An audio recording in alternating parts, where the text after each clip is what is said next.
চারিদিকে শুরু হয়েছে এখন বিয়ের মরশুম। বিয়ে তো শুধুমাত্র দুজন মানুষের মেলবন্ধন এই বিষয়টাই শুধু নয়, তাই না? এটা কিন্তু দুটি পরিবারের মেলবন্ধন, আত্মীয় পরিজন, বন্ধু বান্ধব সকলেরই কিন্তু এটা একটা মেলবন্ধন।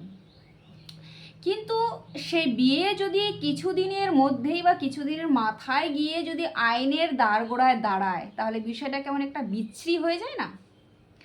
তাই যারা বিয়ে করার চিন্তাভাবনা করছেন কিংবা বিয়ে করবেন এরকম একটা সিদ্ধান্ত নিয়েছেন, আপনাদের জন্মকুণ্ডলিতে লগ্ন সাপেক্ষে যদি এই মঙ্গল গ্রহ চতুর্থ, অষ্টম কিংবা দ্বাদশ রাশিতে অবস্থান করে এবং সেই সাথে আপনাদের জন্ম ছকে যদি শনি খারাপ অবস্থায় থাকে, শত্রু রাশিতে থাকে, খারাপ কোনো নক্ষত্রে থাকে, তাহলে কিন্তু আপনাদের সোশ্যাল ম্যারেজ করা উচিত।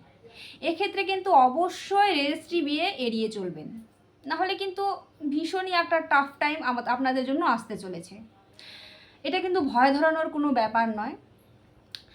আর আরেকটা যেটা ব্যাপার সেটা হচ্ছে যে অবশ্যই কিন্তু জটক বিচার এবং কুষ্টি মিলন পদ্ধতি, এই দুটো বিচার বিশ্লেষণ করেই কিন্তু বিবাহের মতো বড় একটা সিদ্ধান্তে এগোবেন, না হলে কিন্তু ম্যারেজ লাইফ ভীষণই টাফ হতে পারে।